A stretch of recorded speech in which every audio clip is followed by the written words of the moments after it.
মাননীয় স্পিকার, শিক্ষা খাতে যে 15.8% যে বরাদ্দটা দেওয়া হয়েছে অত্যন্ত পরিতাপের বিষয়। এ জায়গায় একটা বিশাল জনগোষ্ঠী কওমি মাদ্রাসা আছে। এ ব্যাপারে অর্থমন্ত্রী কওমি মাদ্রাসা শিক্ষার ব্যাপারে কতটুকু গুরুক্ষেপ করবেন জানি না। তবে এই মহান সংসদে আমি জোরালো দাবি জানাচ্ছি, কওমি মাদ্রাসা এরা কিন্তু বাংলাদেশের ভিতরে 80,000-এর মতো কওমি মাদ্রাসা আছে। এরপরে 10 লক্ষের মতো শিক্ষক আছে, কয়েক লক্ষ শিক্ষার্থী আছে। এই 80,000 মাদ্রাসায় এই কয়েক লক্ষ শিক্ষার্থীদের জন্য এই আলেম ওলামারা কিভাবে, সেটা আমরা আপনার কাছে জোরালো দাবি জানাচ্ছি। পাশাপাশি স্বতন্ত্র ইবতেদায়ী মাদ্রাসা কিছুদিন আগে আমরা দেখেছি তারা কিন্তু জায়গায় ধর্মঘট পর্যন্ত করছে। আমি আশা করি শিক্ষামন্ত্রী স্বতন্ত্র ইবতেদায়ী যারা জাতীয়করণ চাচ্ছে, সরকারিকরণ চাচ্ছে, এদের ব্যাপারে একটা কার্যকরী পদক্ষেপ নেবেন বলে আমি বিশ্বাস করি। আলোচনায় অংশগ্রহণ করবেন বরগুনা 1 আসন থেকে নির্বাচিত মাননীয় সদস্য জনাব মোহাম্মদ অলিউল্লাহ। জনাব মোহাম্মদ অলিউল্লাহ, আপনার সময় 8 মিনিট। ধন্যবাদ আপনাকে। নাহমাদুহু ওয়া নুসাল্লি আলা রাসূলিল কারীম, আম্মা বাদ, ফাউযু বিল্লাহি মিনাশ শাইতানির রাজীম, বিসমিল্লাহির রহমানির রহিম। ইয়া আইয়ুহাল্লাযীনা আমানুত্তাকুল্লাহ ওয়া যারু মা বাকিয়া মিনার রিবা ইন কুনতুম মুমিনিন। মাননীয় স্পিকার, এই মহান সংসদে কথা বলতে দেওয়ার জন্য আপনাকে অসংখ্য ধন্যবাদ জানাচ্ছি। যেহেতু বর্তমানে 2026 এবং 27 অর্থ বছরের বাজেট সম্বন্ধে আলোচনা চলমান, আমাদের অর্থমন্ত্রী কিছুদিন পূর্বে বাজেট পেশ করছেন। যে বাজেট ধরা হয়েছে 9,38,000 কোটি টাকা। আসলেই আমি মনে করি, বাংলাদেশের প্রত্যেকটা মানুষ মনে করে, বাংলার ইতিহাসে এটা একটা শ্রেষ্ঠতম বাজেট। এ বাজেটে বিগত দিনে যত সরকার আসলে বাজেট পেশ করছেন, সেক্ষেত্রে দেখা গেছে এটা একটা গরিবদের উপরে আসর পড়ে। আর আমি মনে করি বর্তমানে বাজেটের বিভিন্ন দিক থেকে করকে মওকুফ করার কারণে গরিবদের উপরে সে ধরনের বিরূপ কোনো আচরণ পড়বে কিনা আমার জানা নেই। তো বাজেটের এই বিশাল, আসলে বাজেটের পক্ষে যারা কথা বলতেছেন এবং বিপক্ষে কথা বলতেছেন, যারা বাজেটের পক্ষে বিপক্ষে যারা কথা বলে, এটা আপনাদের শোনার ধৈর্য ধারণ করতে হবে, মেনে নিতে হবে। এটা হবে। আমরা তো বাজেট অনেক বড় হয়েছে এটা সমালোচনা করি না। মূলত আমাদের সবচেয়ে বড় ইশকাল হলো, আমাদের প্রশ্ন হলো, এই যে বাজেটের এক বিশাল ঘাটতি আছে 2,43,000 কোটি টাকা, এইটার যোগানটা যে আমাদের মাননীয় অর্থমন্ত্রী দিতে চাচ্ছেন বৈদেশিক ঋণের উপরে ভিত্তি করে, এ জায়গায় হইল আমাদের সবচেয়ে বড় প্রশ্ন। যেহেতু এদেশে বারবার সরকার পরিবর্তন হয়, ঋণ তো জনগণের মাথায় থেকে যায়। এখনই আমরা প্রত্যেকটা জনগণ, প্রত্যেকটা মানুষ মাথা পিছু 1 লক্ষের উপরে আমরা কিন্তু ঋণগ্রস্ত। এটার উপরে যদি আবার ঋণ নিয়ে আবার যদি সে বাজেটটা আবার সম্পূরক করা হয়, হয়তোবা সবাই চিরদিন কিন্তু ক্ষমতায় থাকবেন না, কিন্তু ঋণের বোঝাটা কিন্তু আম জনগণের উপরই বর্তাবে। সে জায়গায় হলো আমাদের সবচেয়ে বড় কথা, বড় প্রশ্ন।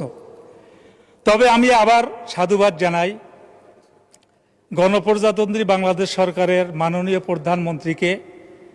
নিশ্চয়ই তিনি এত বড় একটা বাজেট দিয়েছেন, নিশ্চয়ই তার একটা পরিকল্পনা আছেন। দোয়া করি তিনি যেন বাজেট অনুযায়ী দেশকে সামনে অগ্রসর করে নিয়ে যেতে পারেন। এই বাজেটের আয়ের দিক ধরা হয়েছে 6,95,000 কোটি টাকা। মাননীয় স্পিকার, এ জায়গায় আর একটা আশ্চর্যের বিষয়, সেটা হইলে বাজেটের 1,27,500 কোটি টাকা আমাদের শুধুমাত্র সুদ দিতে হবে। আমরা বাংলাদেশের শতকরা 90 থেকে 92% মুসলমান। এই দেশে বারবার আমরা সুদের উপরে কেন ব্যাসেস করি, এটা আমার প্রশ্ন। আমরা কি সুদের এই করাল গ্লাস থেকে কি বেরিয়ে আসতে পারবো না? নিশ্চয়ই আমি বিশ্বাস করি বর্তমান যারা সরকার পরিচালনার দায়িত্বে আছেন, সরকারের দায়িত্বে আসার আগে আপনারা নিশ্চয়ই বলেছেন মদিনার আলোকেই আমরা রাষ্ট্র পরিচালনা করব।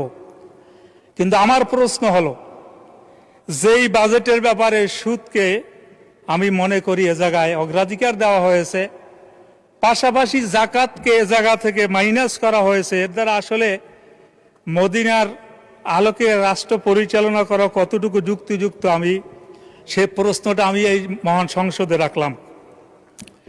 মাননীয় স্পিকার, এ জায়গায় শিক্ষা খাতে 15.8% এ জায়গায় বাজেট ধরা হয়েছে মূল বাজেটের। এটা একটা ইতিহাস বিরল। আমি এ জায়গায় মাননীয় শিক্ষামন্ত্রীকে আমার আন্তরিক অভিনন্দন জ্ঞাপন করছি। কারণ তিনি এর আগে যখন বিএনপির আমলে শিক্ষামন্ত্রী ছিলেন তখন আমি অধ্যয়নরত ছাত্র।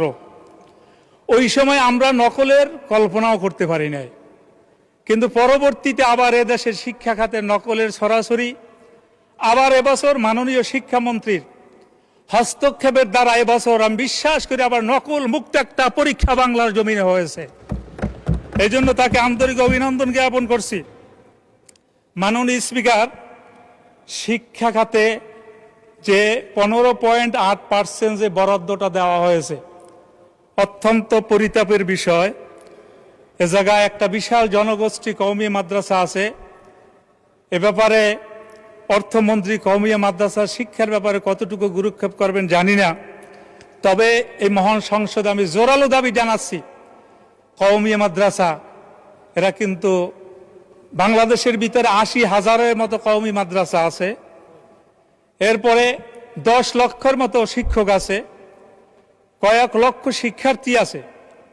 এই 80,000 মাদ্রাসায় এই কয়েক লক্ষ শিক্ষার্থীদের জন্য এই আলেম ওলামারা কিভাবে, সেটা আমরা আপনার কাছে জোরালো দাবি জানাচ্ছি। পাশাপাশি স্বতন্ত্র ইবতেদায়ী মাদ্রাসা কিছুদিন আগে আমরা দেখেছি তারা কিন্তু জায়গায় ধর্মঘট পর্যন্ত করছে। আমি আশা করি শিক্ষামন্ত্রী স্বতন্ত্র ইবতেদায়ী যারা জাতীয়করণ চাচ্ছে, সরকারিকরণ চাচ্ছে, এদের ব্যাপারে একটা কার্যকরী পদক্ষেপ নেবেন বলে আমি বিশ্বাস করি। মাননীয় স্পিকার, আমরা জানি বিগত দিনে আমাদের এদেশে চামড়া শিল্প একটা আয়ের এক বড় মাধ্যম ছিল, কিন্তু বিগত সরকারগুলোয় চামড়া শিল্পকে সমূলে ধ্বংস করে দিয়েছে। আমাদের এই বাজেটে আমি বিশ্বাস করি যে আমাদের এই বাজেটের ভিতরে যে ঘাটতিটা রয়েছে 2,43,000 কোটি টাকা। তো আমি সংক্ষেপে বলতেছি মাননীয় স্পিকার, এবছর যদি চামড়ার খাতটা সরকার যদি পুরোপুরিভাবে আগে যেভাবে চামড়াটা বিদেশে পাচার করা হতো, বিদেশে আমরা রপ্তানি করে আমরা প্রচুর পরিমাণে বিদেশি অর্থ আমরা অর্জন করতাম, সে প্রক্রিয়া যদি অবলম্বন করা হতো, আমার মনে হয় আজকে আমাদের মাননীয় মন্ত্রী তিনি যে 2,43,000 কোটি টাকা ঘাটতি দেখাইছেন, আমার মনে হয় চামড়া খাত থেকে সে ঘাটতিটা উঠে আসতো। মাননীয় স্পিকার, আমি আমার এলাকার কথা সংক্ষেপে বলি। আমার এলাকার ব্যাপারে চিকিৎসার ব্যাপারে বারবার বলা সত্ত্বেও কিন্তু কোনো প্রতিকার পাচ্ছি না। কোন প্রক্রিয়ার সামনে অগ্রসর হলে হাসপাতালগুলোর সুচিকিৎসা আমরা নিশ্চিত করতে পারবো। দর্শক, আজকের ভিডিও পর্যন্ত। দেখা হবে, কথা হবে নতুন কোনো ভিডিওতে। ততক্ষণ ভালো থাকবেন, সুস্থ থাকবেন। আল্লাহ হাফেজ। আসসালামু আলাইকুম ওয়া রাহমাতুল্লাহি ওয়া বারাকাতুহু।